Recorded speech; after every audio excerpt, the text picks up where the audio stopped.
नमस्कार दोस्तों। आज 14 अक्टूबर है और आज के द हिंदू में क्या और क्यों पढ़ें इसे लेकर हम फिर से हाजिर हैं।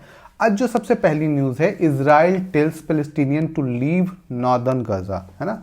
अभी उन्होंने कहा है कि उत्तरी गजा को छोड़ के आप चले जाएं दक्षिणी गजा में, और इन्होंने बहुत कम टाइम दिया था। और ये एक, तो आप यहाँ पे ये देखिए कि एक मानवीय संकट उत्पन्न हो जाएगा।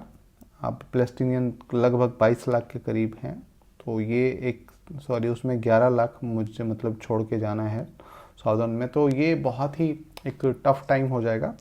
तो इसी पे एक थोड़ा सा है। और यहाँ पे आपको ये ध्यान देना है कि इज़राइल, फ़िलिस्तीन, हमास, है ना, पीएलओ, फ़िलिस्तीनियन लिबरेशन ऑर्गेनाइजेशन, मिस्र, सीरिया, तुर्की, ईरान, ये बहुत ज़्यादा नाम आ रहे हैं, हिजबुल्ला।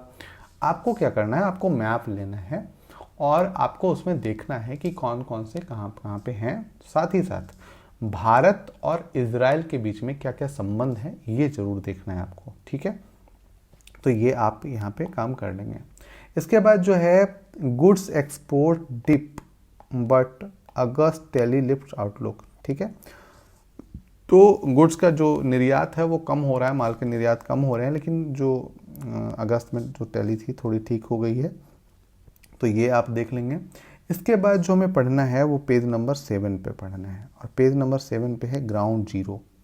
ग्राउंड जीरो क्या है? ग्राउंड जीरो, जब सिक्किम में आपने सुना होगा बादल फटने की घटना भी हुई थी, आपने ये देखा होगा, बादल फटने की घटना हुई थी, और बादल जो फटा था उसमें काफ़ी सैनिक भी मारे गए थे और काफ़ी लोग भी हताहत हुए हैं इसमें, और कईयों के घर उजड़ गए हैं। ये तीस्ता नदी में हुआ था, और इसी पे पूरी डिटेल की गई है कि क्या जो नदियों में बीच में बांध जो बनाए जा रहे हैं, इसका क्या प्रभाव पड़ रहा है यहाँ पे जो रहने वाले नदी के बाढ़ क्षेत्र में या नदी के प्रवण क्षेत्र में जो रहते हैं, उन पर क्या प्रभाव पड़ेगा। और उसी के कारण से ये बाढ़ हुई, अचानक से यहाँ पे बाढ़ पानी भर गया और अचानक से ये ओवरफ्लो हुआ, और पूरा का पूरा ये जो किनारा था अचानक से तोड़ता हुआ या बहाता हुआ पूरा ले गए, जिसमें जान माल की काफ़ी नुकसान हुआ है ना। तो इसी पे ये पूरा है मामला। आप इसे पढ़ेंगे और समझेंगे कि आखिर जो नदियों में बांध जो बनाए जा रहे हैं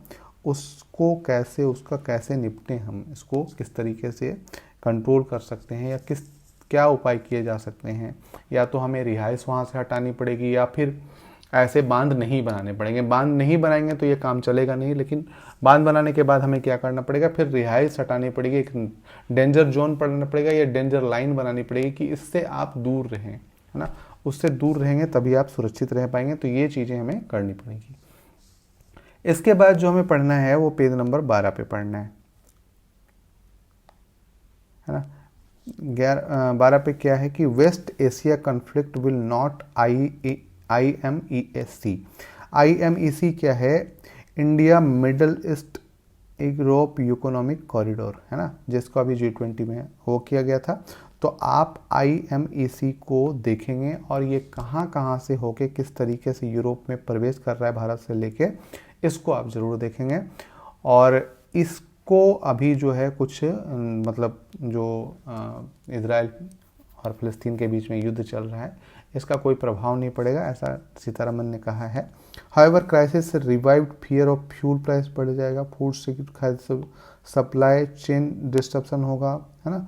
तो ये फ्यूल प्राइस बढ़ने के चांसेस बढ़ गए हैं, फूड सिक्योरिटी का खतरा उत्पन्न हो जाएगा, है ना, और सप्लाई चेन डिस्ट्रप्शन होगा। अभी जैसे देखा आपने कि कल ही आपने देखा कि जो चाय है वो एक तरीके से कुछ कारणों से अभी जो निर्यात नहीं हो पा रहा है, तो इस तरीके की चीज़ों पे असर पड़ेगा, है ना। तो ये आपको यहाँ से देख लेना है। इसके बाद है palm oil. Palm oil import rose 29% in November September, है ना। जो पाम ऑयल का आयात है वो बहुत ज़्यादा बढ़ गया है, और ये कौन कह रहा है? तो जो भारत के तब आयात करता है, जो solvent extractor association for India है, वो ये कह रहे हैं। तो ये समझिए कि पाम ऑयल का आयात बढ़ता है, इसका मतलब हमारे यहाँ से क्या जाएगा? डॉलर। तो डॉलर जाने का मतलब है विदेशी मुद्रा भंडार कम होगा। तो इसका क्या सॉल्यूशन हो सकता है? पाम ऑयल हम खुद बनाएं। यदि पाम ऑयल खुद बनाएंगे तो क्या होगा कि हम डॉलर बचा पाएंगे और इससे हमारा विदेशी मुद्रा भंडार मतलब हमारे देश की मजबूती बढ़ेगी, करंट अकाउंट डेफिसिट कम होगा। ठीक है, तो इस प्रकार से ये चीज़ें पढ़ेंगे। और पाम ऑयल के लिए मिशन पाम ऑयल कहाँ पे आप लगाया जा रहा है, कहाँ पे इसके पेड़ लगाए जा रहे हैं, ये आप ज़रूर नोट डाउन करेंगे या ज़रूर ढूंढेंगे। ठीक है, आज के लिए इतना ही दोस्तों, फिर कल मिलते हैं क्या और क्यों पढ़ें के साथ। धन्यवाद।